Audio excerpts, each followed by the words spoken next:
कृष्ण कहते हैं, हे अर्जुन और हे मानव, यह जीवन युद्ध भूमि है। यहाँ हर किसी को अपने अपने कुरुक्षेत्र में उतरना ही पड़ता है। तू जिस भय से कांप रहा है, जिस निर्णय से पीछे हट रहा है, वही तेरा धर्म है।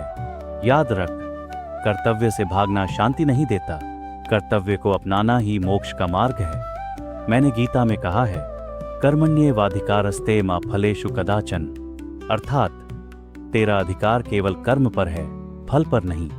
तू परिणाम की चिंता में अपने कर्म को छोटा मत कर। जो तू आज पूरी निष्ठा से करेगा, उसका फल समय आने पर स्वयं तेरे चरणों में आएगा। हे मानव, तू क्यों व्याकुल होता है उन बातों से जो तेरे नियंत्रण में ही नहीं है? कल क्या होगा, यह मेरे विधान में है। आज तू क्या कर रहा है, यह तेरे हाथ में है। इसलिए वर्तमान को मजबूत बना। मैंने कहा है, न जायते म्रियते व कदाचित। आत्मा न जन्म लेती है न मरती है। यह शरीर नश्वर है पर आत्मा अविनाशी है। फिर तू किस बात का भय पालता है? हानि का, अपमान का, मृत्यु का? जो नष्ट होने वाला है उसे डरना मूर्खता है, और जो नष्ट नहीं होता उसे पहचान लेना यही ज्ञान है।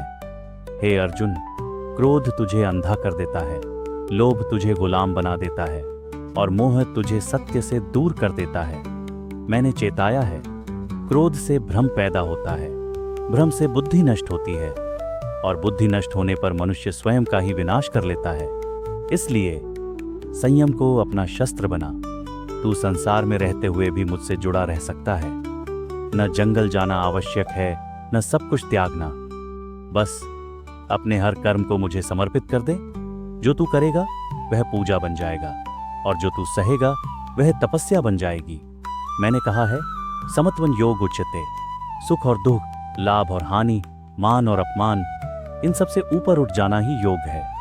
जो व्यक्ति हर परिस्थिति में स्थिर रहता है वही सच्चा योगी है। हे मानव, यदि संसार तुझे ठुकरा दे तो विचलित मत होना। याद रख, जब जब धर्म कमजोर पड़ता है और अधर्म बढ़ता है, मैं स्वयं प्रकट होता हूं। तेरे जीवन में भी हर अंधकार के बाद प्रकाश निश्चित है। बस विश्वास मत छोड़ना। अंत में कृष्ण कहते हैं, तू चल, मार्ग मैं दिखाऊंगा। तू कर्म कर, फल मैं संभाल लूंगा। जो मुझ में पूर्ण समर्पण करता है, मैं उसे कभी गिरने नहीं देता, क्योंकि मैं कृष्ण हूं, मैं अनंत हूं।